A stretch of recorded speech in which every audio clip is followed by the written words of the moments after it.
యెహెజ్కేలు గ్రంథము 16వ అధ్యాయము. కాబట్టి వేశ్య, యెహోవా మాట ఆలకింపుము.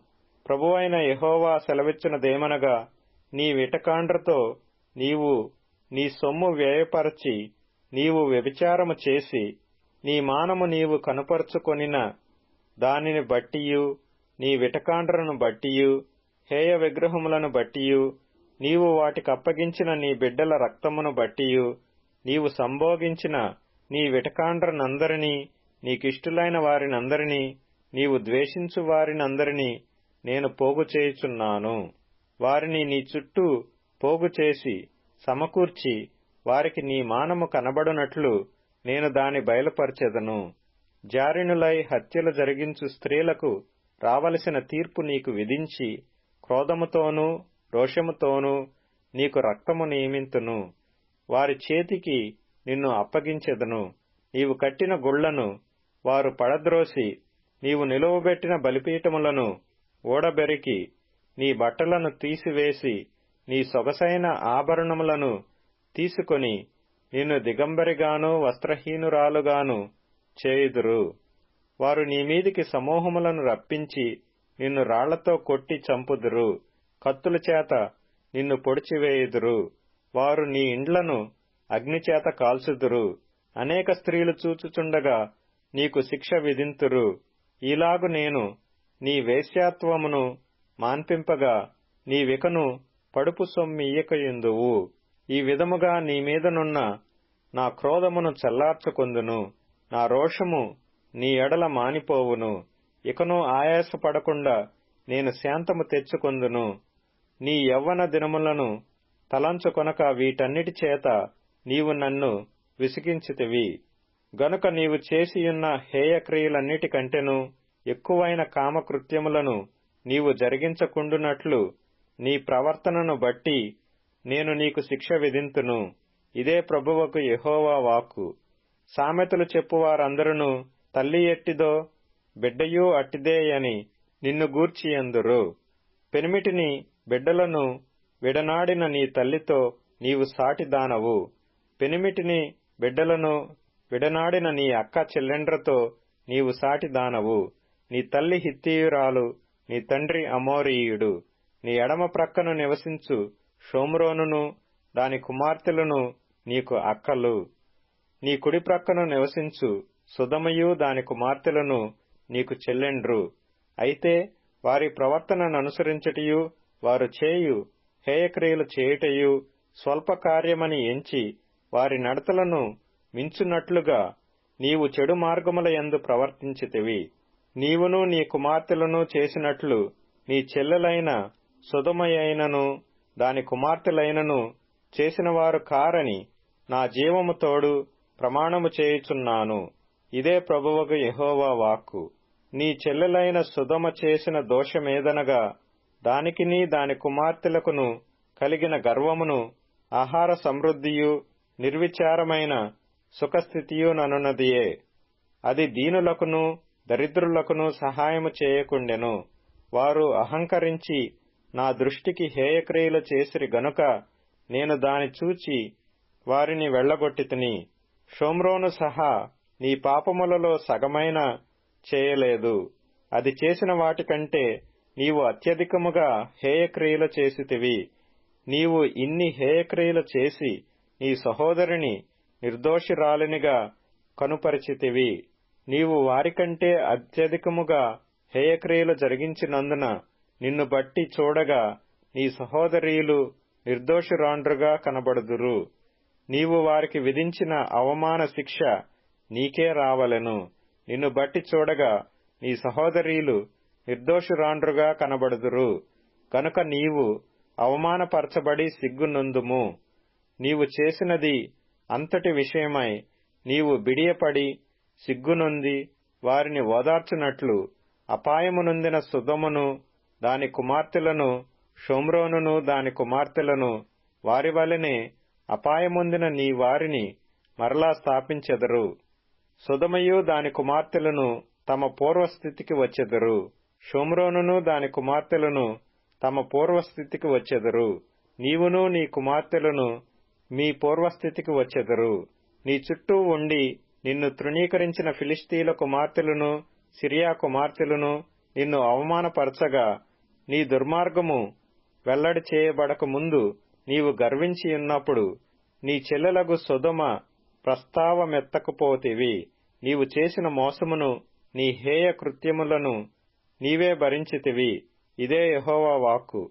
ప్రభువైన యెహోవా ఇలాగున సెలవిచ్చుచున్నాడు. చేసిన నిబంధనను భంగము చేయవలనని ప్రమాణమును తృణీకరించుదానా, నీవు చేసినట్టే నేను నీకు చేయబోవుచున్నాను. నీ యవ్వన దినములయందు నేను నీతో చేసిన నిబంధనను జ్ఞాపకమునకు తెచ్చుకొని ఒక నిత్య నిబంధనను నీతో చేసి దాని స్థిరపరచును. నీ అక్క చెల్లెండ్రు నీవు చేసిన నిబంధనలో పాలివారు కాకుండినను నేను వారిని నీకు కుమార్తెలుగా ఇయ్యబోవుచున్నాను. నీవు వారిని చేర్చుకొనున్నప్పుడు నీ ప్రవర్తన మనస్సునకు తెచ్చుకొని సిగ్గుపడుదువు. నేను యెహోవానని నీవు తెలుసుకొనున్నట్లు నేను నీతో నా నిబంధనను స్థిరపరచెదను. నీవు చేసినది అంతటి నిమిత్తము నేను ప్రాయశ్చిత్తము చేయగా దానిని మనస్సునకు తెచ్చుకొని సిగ్గుపడి సిగ్గుచేత నోరు మూసికొందువు. ఇదే యెహోవా వాక్కు. యెహెజ్కేలు గ్రంథము 17వ అధ్యాయము. మరియు యెహోవా వాక్కు నాకు ప్రత్యక్షమై ఇలాగు సెలవిచ్చెను. నరపుత్రుడా, నీవు ఉపమాన రీతిగా విప్పుడు కథ ఒకటి ఇశ్రాయేలీయులకు వేయుము. ఎట్లనగా ప్రభువగు యెహోవా సెలవిచ్చినదేమనగా, నానా విధములగు విచిత్ర వర్ణములు గల రెక్కలను ఈకెలను పొడుగైన పెద్ద రెక్కలను గల యొక్క గొప్ప పక్షిరాజు లెబానోను పర్వతమునకు వచ్చి యొక్క దేవదారు వృక్షపు పై కొమ్మను పట్టుకొనెను. అది దాని లేత కొమ్మల చిగుళ్లను త్రుంచి వర్తక దేశమునకు కొనిపోయి వర్తకులున్న యొక్క పురమందు దానిని నాటెను. మరియు అది దేశపు విత్తనములలో కొన్ని తీసుకొని పోయి గన్నేరు చెట్టును నాటినట్లుగా విస్తారముగా పారు నీరు కలిగి బాగుగా సేద్యము చేయబడిన భూమిలో దాని నాటెను. అది చిగిర్చి పైకి పెరుగక విశాలముగా కొమ్మలతో అల్లుకొని గొప్ప ద్రాక్షావల్లి ఆయెను. దాని కొమ్మలు ఆ పక్షిరాజు వైపున అల్లుకొనుచుండెను. దాని వేళ్లు క్రిందికి తన్నుచుండెను. అలాగున ఆ ద్రాక్ష చెట్టు శాఖోపశాఖలుగా వర్ధిల్లి రెమ్మలు వేసెను. పెద్ద రెక్కలను విస్తారమైన ఈకెలను గల ఇంకొక గొప్ప పక్షిరాజు కలడు. ఆ చెట్టు శాఖలను బాగుగా పెంచి బహుగా ఫలించు మంచి ద్రాక్షావల్లి ఎగునట్లుగా అది విస్తార జలములు గల మంచి భూమిలో నాటబడి యుండినను ఆ పక్షిరాజు తనకు నీరు కట్టవలనని తన పాదుల కాలువలో నుండి అది ఆ పక్షి తట్టు తన వేళ్లను త్రిప్పి తన శాఖలను విడిచెను. కావున నీవీలాగు ప్రకటింపుము, ప్రభువగు యెహోవా సెలవిచ్చినదేమనగా, అట్టి ద్రాక్షావల్లి వృద్ధినందున అది ఎండిపోవునట్లు జనులు దాని వేళ్లను పెరికి దాని పండ్లు కోసివేతురు. దాని చిగుళ్లు ఎండిపోగా ఎంతమంది సేద్యగాండ్రు ఎంత కాపు చేసినను దాని వేళ్లు ఇక చిగురింపవు. అది నాటబడినను వృద్ధి పొందునా తూర్పుగాలి దాని మీద విసరగా అది బొత్తిగా ఎండిపోవును. అది నాటబడిన పాదిలోనే ఎండిపోవును. మరియు యెహోవా వాక్కు నాకు ప్రత్యక్షమై ఈలాగు సెలవిచ్చెను. తిరుగుబాటు చేయు వీరితో ఇట్లనుము, ఈ మాటల భావము మీకు తెలియదా? ఇదిగో, బబులోను రాజు యెరూషలేమునకు వచ్చి దాని రాజును దాని అధిపతులను పట్టుకొని తన యొద్ద నుండుటకై బబులోను పురమునకు వారిని తీసుకొని పోయెను. మరియు అతడు రాజసంతతిలో ఒకని నేర్పరిచి ఆ రాజ్యము క్షీణించి తిరుగుబాటు చేయలేక యుండునట్లును తాను చేయించిన నిబంధనను ఆ రాజు గైకొనుట వలన అది నిలిచియుండునట్లును అతనితో నిబంధన చేసి అతని చేత ప్రమాణము చేయించి దేశములోని పరాక్రమవంతులను తీసుకొని పోయెను. అయితే అతడు తనకు గుర్రములను గొప్ప సైన్యమునిచ్చి సహాయము చేయవలనని ఎడుగటకై ఐగుప్తు దేశమునకు రాయబారులను పంపి బబులోను రాజు మీద తిరుగుబాటు చేసెను. అతడు వర్ధిల్లునా? అట్టి క్రియలను చేసినవాడు తప్పించుకొనునా? నిబంధనను భంగము చేసిన గనుక తప్పించుకొనడు. ఎవనికి తాను ప్రమాణము చేసి దాని నిర్లక్ష్య పెట్టెనో, ఎవనితో తాను చేసిన నిబంధనను అతడు భంగము చేసెనో, ఎవడు తన్ను రాజుగా నియమించెనో ఆ రాజునొద్దనే బబులోను పురములోనే అతడు మృతి నొందునని నా జీవముతోడు ప్రమాణము చేయుచున్నాను. ఇదే ప్రభువైన యెహోవా వాక్కు. యుద్ధము జరుగగా అనేక జనులను నిర్మూలము చేయవలనని కల్దీయులు దెబ్బలు వేసి బురుజులు కట్టిన సమయమున ఫరో ఎంత బలము ఎంత సమూహము కలిగి బయలుదేరినను అతడు ఆ రాజునకు సహాయము ఎంతమాత్రమూ చేయజాలడు. తన ప్రమాణము నిర్లక్ష్యపెట్టి తాను చేసిన నిబంధనను భంగము చేసెను. తన చెయ్యి ఇచ్చియు ఇట్టి కార్యములను అతడు చేసెనే. అతడు ఎంతమాత్రమునూ తప్పించుకొనడు. ఇందుకు ప్రభువైన యెహోవా ఈలాగున సెలవిచ్చుచున్నాడు. అతడు నిర్లక్ష్యపెట్టిన ప్రమాణము నేను చేయించినది గదా, అతడు రద్దుపరిచిన నిబంధన నేను చేసినదే గదా. నా జీవముతోడు ఆ దోషశిక్ష అతని మీదనే మోపుదును. అతని పట్టుకొనుటకై నేను వలనొగ్గి అతని చిక్కించుకొని బబులోను పురమునకు అతని తీసుకొని పోయి నా మీద అతడు చేసియున్న విశ్వాసఘాతుకమును బట్టి అక్కడనే అతనితో వ్యాజ్యమాడుదును. మరియు యెహోవానగు నేనే ఈ మాట సెలవిచ్చితిని. మీరు తెలుసుకొనున్నట్లు అతని దండువారిలో తప్పించుకొని పారిపోయిన వారందరూ ఖడ్గము చేత కూలుదురు. శేషించిన వారు నలుదిక్కులా చెదరిపోవుదురు. మరియు ప్రభువైన యెహోవా ఈ మాట సెలవిచ్చుచున్నాడు. ఎత్తైన దేవదారు వృక్షపు పై కొమ్మ ఒకటి నేను తీసి దాని నాటుదును. పైగానున్న దాని శాఖలలో లేత దాని త్రుంచి అత్యున్నత పర్వతము మీద దాని నాటుదును. ఇశ్రాయేలు దేశములోని ఎత్తుగల పర్వతము మీద నేను దానిని నాటగా అది శాఖలు విడిచి బహుగా ఫలించు శ్రేష్టమైన దేవదారు చెట్టగును. సకల జాతుల పక్షులను దానిలో గూళ్లు కట్టుకొనును. దాని కొమ్మల నీడను అవి దాగును. మరియు యెహోవానగు నేనే ఘనమైన చెట్టును నీచమైనదిగాను, నీచమైన చెట్టును ఘనమైనదిగాను చేయువాడననియు, పచ్చని చెట్టు ఎండిపోవునట్లును ఎండిన చెట్టు వికసించున్నట్లును చేయువాడననియు భూమియందుండు సకలమైన చెట్లకు తెలియబడును. యెహోవానగు నేను ఈ మాట సెలవిచ్చితిని.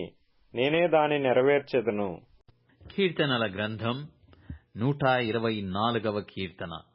మనుష్యులు మన మీదికి లేచినప్పుడు యెహోవా మనకు తోడైయుండని ఎడల, వారి ఆగ్రహము మనపైని రగులుకొనినప్పుడు యెహోవా మనకు తోడైయుండని ఎడల, వారు మనలను ప్రాణముతోనే మృంగివేసియుందురు. జలములు మనలను ముంచివేసియుండును. ప్రవాహము మన ప్రాణముల మీదుగా పొర్లిపారియుండును. ప్రవాహములై ఘోషించు జలములు మన ప్రాణముల మీదుగా పొర్లి పారియుండును అని ఇశ్రాయేలీయులు అందురుగాక. వారి పండ్లకు మనలను వేటగా అప్పగింపని యెహోవా స్తుతినందునుగాక. పక్షి తప్పించుకొనినట్లు మన ప్రాణము వేటకాండ్ర ఉరి నుండి తప్పించుకొని యున్నది. ఉరి తెంపబడెను, మనము తప్పించుకొని యున్నాము. భూమి ఆకాశములను సృజించిన యెహోవా నామము వలననే మనకు సహాయము కలుగుచున్నది. సామెతల గ్రంథం 27వ అధ్యాయం. నీ పశువుల స్థితి జాగ్రత్తగా తెలుసుకొనుము. నీ మందలయందు మనస్సునుంచుము. ధనము శాశ్వతము కాదు, కిరీటము తరతరములుండునా? హెబ్రీయులకు రాసిన పత్రిక 13వ అధ్యాయము. సహోదర ప్రేమ నిలువరముగా ఉండనీయుడి. ఆదిత్యము చేయ మరవకుడి. దానివలన కొందరు ఎరుగకయే దేవదూతలకు ఆదిత్యము చేసిరి. మీరును వారితో కూడా బంధింపబడినట్టు బంధకములోనున్న వారిని జ్ఞాపకము చేసుకొనుడి. మీరును శరీరముతో ఉన్నారు కనుక కష్టములననుభవించుచున్న వారిని జ్ఞాపకము చేసుకొనుడి. వివాహము అన్ని విషయములలో ఘనమైనదిగాను, పానుపు నిష్కలమైనదిగాను ఉండవలెను. వేశ్యాసంగులకును వ్యభిచారులకును దేవుడు తీర్పు తీర్చును. ధనాపేక్ష లేని వారై మీకు కలిగిన వాటితో తృప్తి పొందియుండుడి. నిన్ను ఏమాత్రమును విడువను, నిన్ను ఎన్నడును ఎడబాయను అని ఆయనయే చెప్పెను గదా. కాబట్టి ప్రభువు నాకు సహాయుడు, నేను భయపడను, నరమాత్రుడు నాకేమి చేయగలడు అని మంచి ధైర్యముతో చెప్పగలవారమైయున్నాము. మీకు దేవుని వాక్యము బోధించి మీపైని నాయకులుగా ఉన్నవారిని జ్ఞాపకము చేసుకుని వారి ప్రవర్తన ఫలమును శ్రద్ధగా తలంచుకొనుచు వారి విశ్వాసమును అనుసరించుడి. యేసుక్రీస్తు నిన్న నేడు ఒక్కటే రీతిగా ఉన్నాడు. అవును, యుగయుగములకును ఒక్కటే రీతిగా ఉండును. నానా విధములైన అన్య బోధల చేత త్రిప్పబడకుడి. భోజన పదార్థములను బట్టి కాక కృపను బట్టియే హృదయము స్థిరపరచుకొనుట మంచిది. భోజనములను బట్టి ప్రవర్తించిన వారికి ఏమీయు ప్రయోజనము కలగలేదు. మనకొక బలిపీఠమున్నది, దాని సంబంధమైన వాటిని తినుటకు గుడారములో సేవ చేయువారికి అధికారము లేదు. వేటి రక్తము పాప పరిహారార్థముగా పరిశుద్ధ స్థలములోనికి ప్రధాన యాజకుని చేత తేబడునో ఆ జంతువుల కళేబరములు శిబిరమునకు వెలుపట దహింపబడును. కావున యేసు కూడా తన స్వరక్తము చేత ప్రజలను పరిశుద్ధపరచుటకై గవిని వెలుపట శ్రమ పొందెను. కాబట్టి మనమాయన నిందను భరించుచు శిబిరము వెలుపలికి ఆయన యుద్ధకు వెలుదము. నిలవరమైన పట్టణము మనకిక్కడ లేదు గాని ఉండబోవుచున్న దాని కోసము ఎదిరి చూచుచున్నాము. కాబట్టి ఆయన ద్వారా మనము దేవునికి ఎల్లప్పుడూ స్తుతియాగము చేయుదము, అనగా ఆయన నామమందు ఒప్పుకొనుచు జిహ్వా ఫలము అర్పించుదము. ఉపకారమును ధర్మమును చేయ మరచిపోకుడి. అట్టి యాగములు దేవునికిష్టమైనవి. మీ పైని నాయకులుగా ఉన్నవారు లెక్క ఒప్పచెప్పవలసిన వారి వలె మీ ఆత్మలను కాయుచున్నారు. వారు దుఃఖముతో ఆ పని చేసిన ఎడల మీకు నిష్ప్రయోజనము గనుక దుఃఖముతో కాక ఆనందముతో చేయునట్లు వారి మాట విని వారికి లోబడియుండుడి. మా నిమిత్తము ప్రార్థన చేయుడి. మేమన్ని విషయములలోనూ యోగ్యముగా ప్రవర్తింపగోరుచు మంచి మనస్సాక్షి కలిగియున్నామని నమ్ముకొనుచున్నాము. మరియు నేను మరి త్వరగా మీ యొద్దకు మరల వచ్చునట్లు ఇలాగు చేయవలెనని మరి ఎక్కువగా మిమ్మును బతిమాలుకొనుచున్నాను.